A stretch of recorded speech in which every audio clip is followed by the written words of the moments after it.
He was 13 years old.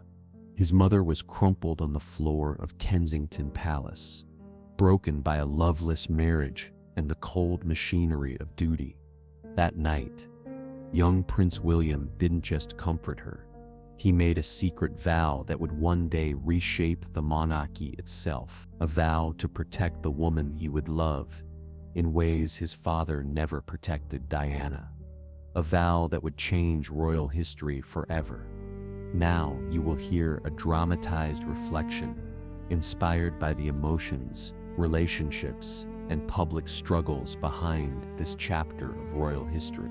The argument that afternoon had shattered the usual quiet of Kensington Palace, even by the standards of a household where tension had become routine. This confrontation between Charles and Diana carried a different weight. William, home from Eton for the weekend, heard it all through the walls of his bedroom. His father's dismissive coldness, his mother's desperate attempts at dignity, then the slam of a door, followed by the sound he had come to dread most, his mother's muffled sobs, uncontrolled and raw. He waited, as he always did, giving her time to compose herself. Diana never wanted her sons to see her broken. But this time, the crying didn't stop. It deepened into something that frightened him.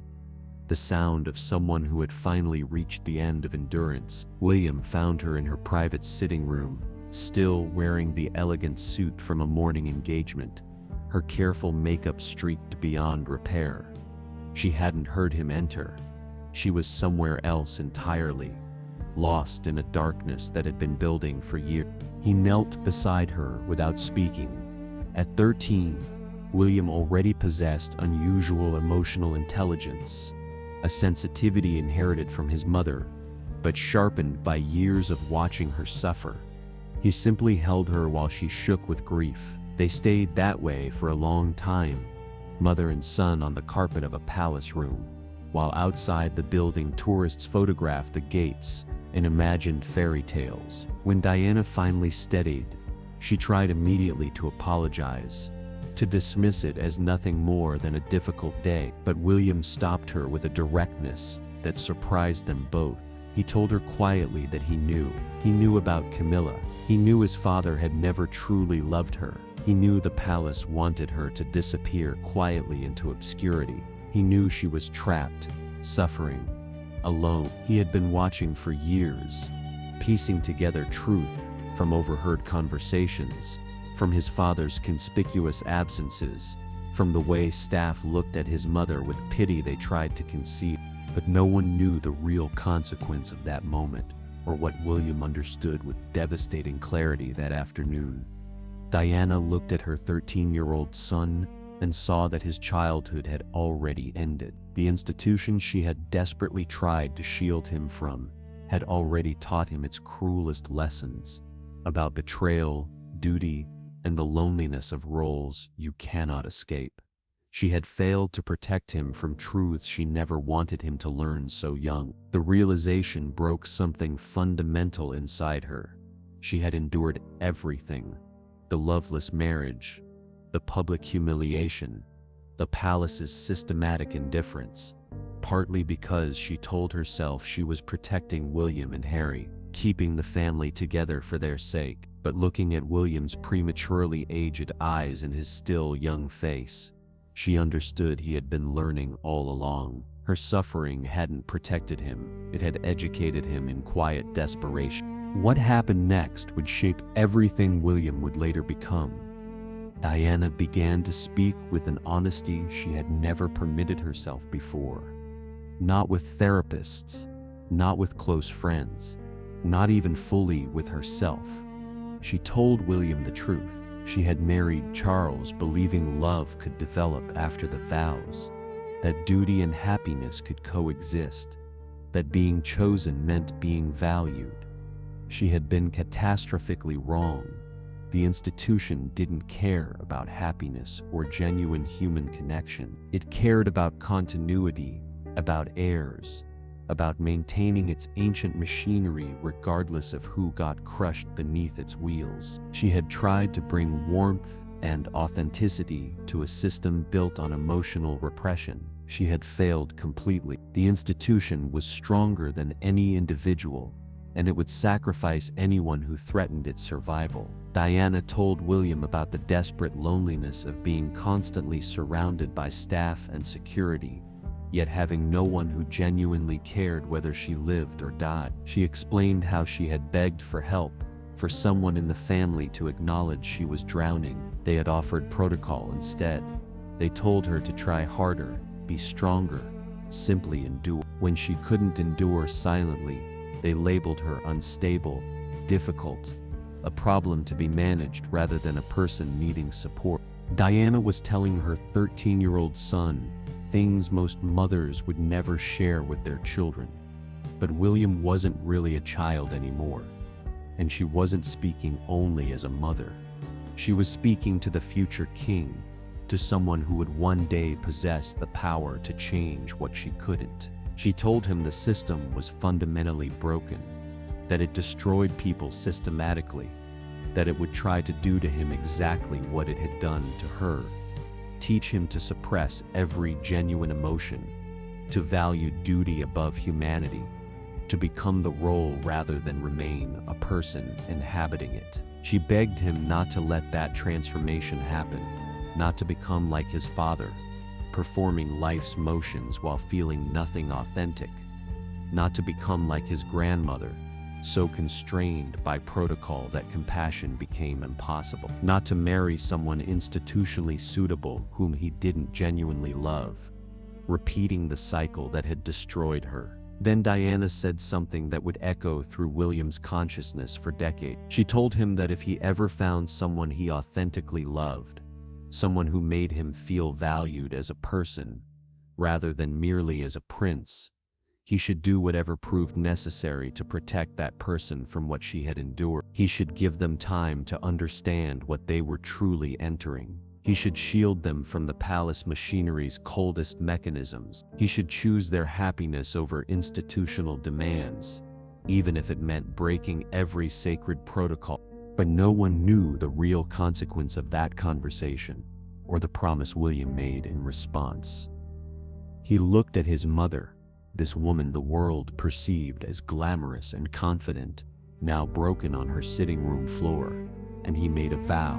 He promised that when he grew up, when he possessed the power to make his own choices, everything would be different. He would find genuine love, not strategic alliance. He would protect his wife the way his father had failed to protect her. He would create a family founded on authentic affection, rather than duty and emotional distance. He would use whatever influence he possessed to transform the institution from within, to make it more humane, more capable of supporting rather than systematically destroying the people trapped inside it. And if the institution refused transformation, if it demanded he sacrifice his humanity and his family's well-being the way it had sacrificed hers, he would choose his family, always, without hesitation. His mother had fought the palace machinery alone. His wife, whoever she would be, would never face that isolation. He would stand beside her, protecting her, even if it meant standing against his own family and the institution he had been born to serve.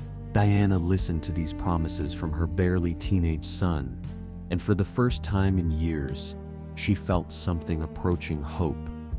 Not for herself, it was already far too late for her own salvation, but for him, for the future, for the possibility that her suffering might achieve meaning. If it taught William to avoid repeating her catastrophic mistakes, she held him close and extracted one final promise: that he would never rush into marriage, that he would give any woman he considered marrying sufficient years to understand the reality of royal life before commitment became permanent, that he would never trap someone the way she had been trapped, with vows spoken before full understanding, with no honorable escape once terrible truth became clear. William promised solemnly. He was 13 years old, making vows about marriage and institutional resistance that would overwhelm most adults. But he meant every single word.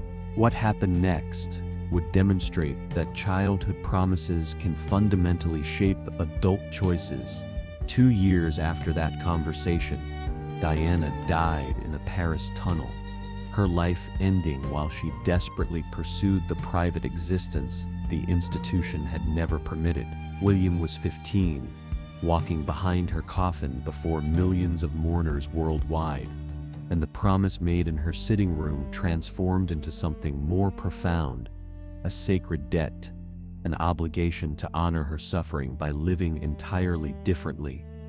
The following years proved difficult. William navigated school, university, military service, constantly groomed for kingship, while relentlessly watched by media hungry for drama. He witnessed how the palace attempted to mold him into the perfect, institutional heir, emotions rigidly controlled, personal life subordinate to duty. He felt mounting pressure to marry young, provide heirs, fulfill the biological function Diana had served. He remembered his promise with absolute clarity. When William met Kate Middleton at university, he recognized something immediately authentic. She possessed kindness without performance, genuineness without calculated impression. She made him feel human rather than merely royal. But instead of rushing toward engagement as his father had, as the institution preferred, William remembered his mother's wisdom. He gave Kate years to understand what she was genuinely entering. They dated, separated, reconciled. He allowed her to experience royal life's reality gradually, without commitment's crushing pressure. He created space for her to decide freely whether she could survive what his mother hadn't survived. The palace grew frustrated. Media criticized the extended courtship mercilessly, questioning William's commitment. Royal advisors suggested he was wasting precious time, that securing the succession required urgency. William ignored them all. He was keeping the promise made to a mother who had begged him never to trap someone, as she had been trapped. When William finally proposed in 2010, Kate had known him nearly a decade. She had experienced the media scrutiny, privacy invasion, relentless public pressure. She understood what she was accepting in ways Diana never had at 20. The wedding the following year was magnificent, but what mattered far more was everything that followed. William protected Kate from palace pressures with unprecedented fierceness. When she struggled with public speaking, he defended her right to develop naturally at her own pace. When she prioritized time with their children over endless official engagements, he supported her completely. When palace machinery attempted controlling her image or dictating her choices, William pushed back firmly. He was keeping his promise, becoming the partner his father had never been to his mother. His approach to marriage and family gradually transformed royal expectation. His open affection for Kate, his hands-on parenting involvement, his willingness to prioritize family happiness over institutional demands, everything represented conscious rejection of the model that destroyed his mother. He used his future position strategically to shield Kate from the palace's harshest pressures. He created protected space for their children to experience relatively normal childhoods, safe from the emotional repression that had damaged him and Harry. And what happened next showed how one childhood promise could begin reshaping an ancient institution. The palace resisted naturally.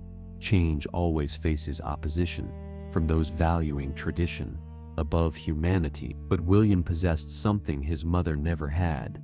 He was the direct heir, the future king. His cooperation wasn't optional for the institution's survival, the way Diana's compliance had been framed as optional. They needed him far more than he needed them. He used that leverage exactly as he had promised his mother to protect his wife, gradually change the system, ensure his family didn't suffer as his mother had suffered. Harry watched his brother keep the promise and formed his own version. When institutional treatment of Meghan began echoing their mother's